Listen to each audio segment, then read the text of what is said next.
The scent of lilies and nervous anticipation hung heavy in the air of apartment 2. Jack Tripper, usually a whirlwind of comedic chaos, moved with a surprising solemnity, adjusting a stray ribbon on a floral arrangement he'd somehow managed not to set ablaze. His brow was furrowed, not just with the effort of transforming their shared apartment into a makeshift chapel, but with a deeper unease that had settled in his chest.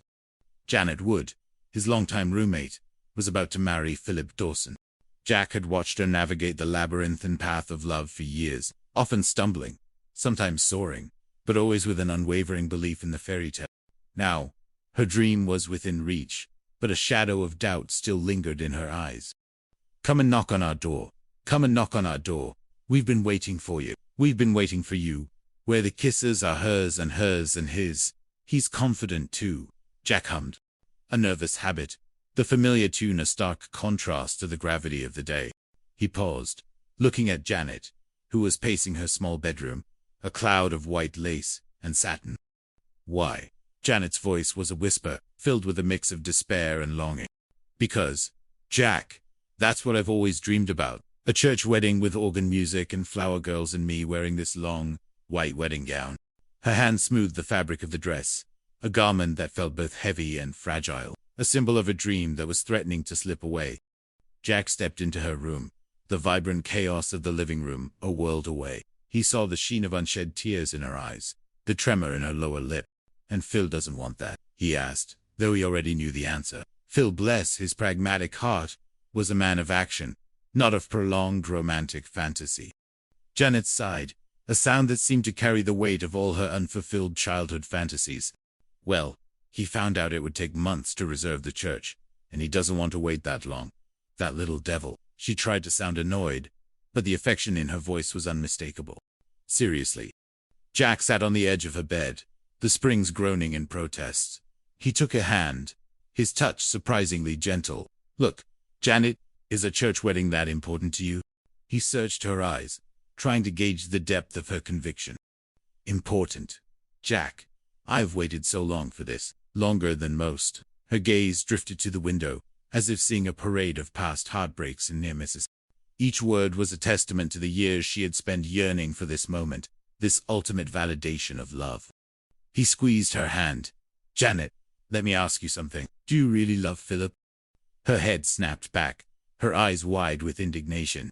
"Of course I love him." The question itself seemed an affront, a challenge to the very foundation of her joy. "Then what difference does it make where you get married? You're lucky enough to find someone you love. The important thing is that you're together, isn't it?"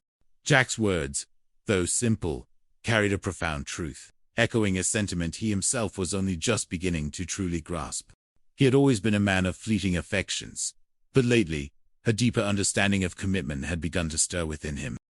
"Yes, but, Jack," she began, her voice trailing off. "Terry, well, it just doesn't feel right getting married by some clerk in City Hall." The image of a sterile government office, devoid of warmth and romance, clearly repulsed her. "It doesn't have to be City Hall," Jack interjected, a spark of inspiration lighting his eyes. "That's right. Hey, it's in our apartment. Why not? We can get a minister, flowers, decorations, and everything." He gestured wildly, his hands painting a picture of an impromptu, yet heartfelt ceremony. "We could even invite Philip." "What the heck?" Janet's eyes, which had been clouded with despair, slowly began to clear. A small smile, hesitant at first, blossomed on her face. "Oh, I do. It sounds great." The idea, so unconventional, so them, suddenly felt liberating. It wasn't the church she craved, but the sanctity of the commitment, the joy of the celebration. And Jack, in his usual haphazard way, had found a path to it. "I'll go ask Philip and see if he likes the idea," she said, already moving towards the door, a renewed energy in her step. "If he doesn't, we'll get someone else." Jack threw up his hands in mock indignation. "Not for me. You won't. Do you know anything about me? Anyway." "No." A voice chimed in from the doorway, a voice that sent a jolt through Jack's system. "That's her. Vicky." She stood there, a vision of effortless charm, her presence instantly brightening the room, and simultaneously tying Jack's stomach in knots. His heart, usually a free spirit, had recently found itself tethered to this woman with an intensity that both thrilled and terrified him. "Hi," Vicky said, her smile warm, her eyes sparkling. "Hi, Vicky. Come on in." Jack managed to sound nonchalant, a feat of acting given the internal turmoil she evoked. "Is my father here yet?" she asked, a slight edge of apprehension in her voice. "No, not yet." "Good," Jack replied, then quickly added, whom?" He knew the volatile dynamic between Vicky and her father, James Bradford, a man whose disapproval hung heavy in the air like a storm cloud. Vicky caught his glance, a knowing look passing between them. "Vicky, you don't know that your dad's going to come through that door any minute," Jack warned, a playful threat in his tone. She laughed, a melodic sound that always made him smile. You're right. I better go change." She gestured to her uniform, a practical, no-nonsense outfit that seemed at odds with her vibrant personality. "Where can I go?" "Right in there." He pointed to his own bedroom, the thought of her in his space, even just to change, sending a pleasant shiver down his spine. "Okay, and Jack, don't worry about my father. He'll do fine." Her words were meant to reassure, but the slight tremor in her voice betrayed her own anxiety. "Hey, who's worried? Come on." Jack puffed out his chest, attempting to project an air of bravado he didn't quite feel. "He's coming to see me. This is my ballpark, so what's to worry?" Just as the words left his lips, a sharp knock echoed from the front door. Jack's bravado deflated like a punctured balloon. He opened the door to find Mr. Bradford standing there, impeccably dressed, his expression a carefully constructed mask of polite disdain. The air immediately grew colder, thicker. "Mr. Bradford, nice to see you." Jack extended a hand, which Mr. Bradford barely acknowledged with a curt nod. "Would you please come in? Thank you." Mr. Bradford stepped inside, surveying the apartment with a critical eye, as if cataloging its every imperfection. "Mr. Bradford, why don't you sit down?" Jack offered, indicating the sofa. "Thank you." Mr. Bradford chose a chair, perching on its edge as if prepared to bolt at any moment. "I think you might be a touch more comfortable over there," Jack suggested, trying to ease the palpable tension. "Thank you."